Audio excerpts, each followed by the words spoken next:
Chuck Deegan's Fact Incorporated. I want to talk to you today about the training value and some of the distractions that are on our system.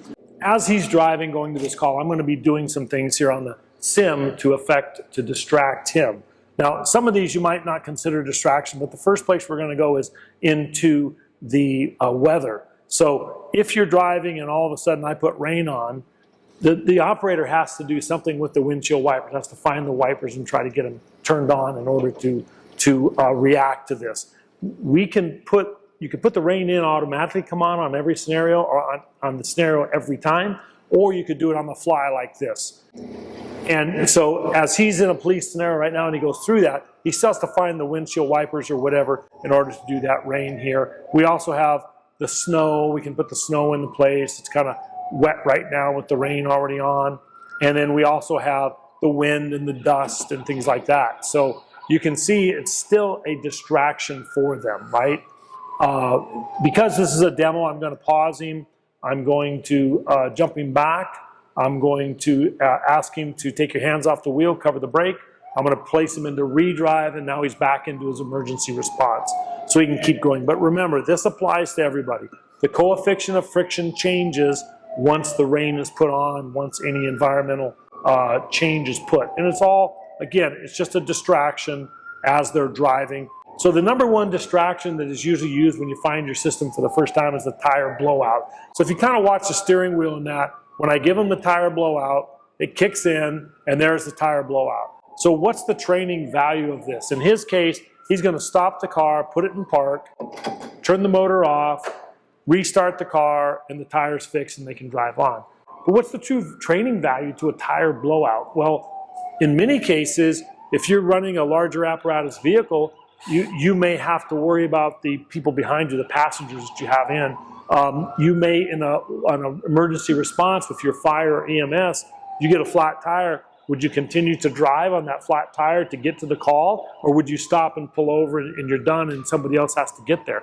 So there's a lot of training value there. If you're doing basic driving, the tire blowout's great for a highway or a rural area, and it's your wife or your children or something are in the car. Do they stop on the highway? Or do you teach them to get off the highway, it's too dangerous there, drive to an exit, drive to a gas station where there's lights and people and you can change it there. So again, these are the distractions that we have. We also have a brake failure. So often the brakes will go out. We have a temperature failure and a check engine light, and those will flash on the screen, a warning light, and then the engine will just die. The last thing that I want to cover, which is pretty specific to law enforcement, although fire has a computer, but they usually have a first officer or a captain running their computer, is what we call the MDC or the MDT. So we come here and we type in a message from our iOS here, we send it to him, it beeps, and now he has to distract and look at that message there. And you can see he's kind of busy right now, but he's gonna check his messages. Now he happens to be stopped, but what's the reality in real life? Do they stop and answer the messages, or do they keep driving and try to do both? It really always surprises me too. A lot of police agencies, although they want to teach no distraction while you're driving, they'll dispatch calls on the MDCs. And then they go, well, what do you expect the guys and gals to do? And they say, oh, we expect them to pull the curb, stop, read it, answer, and then go. Okay. I mean, if you're training that, then reinforce it in the simulator and make them stop and go. But what's the reality of it? A lot of times they read it and they go.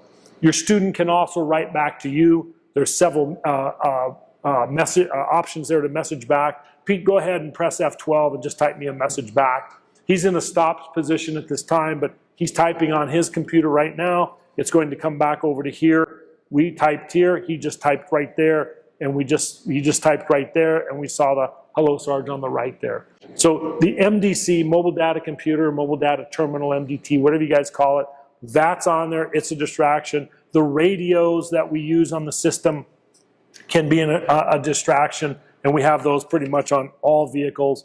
When you press this and you check, 1, 2, 1, 2. And of course, the most realistic distraction there is the cell phone. So I call him on the cell phone, literally. He picks it up. It's time to decide how to handle the cell phone.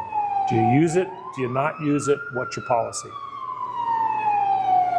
We talk about driving while distracted, the simulator is a place to practice that. Because if he makes a mistake, as you saw, 2 crashes, no problem, jump back, remediate, finish the call, learn from it. This is the place to practice that on the simulator.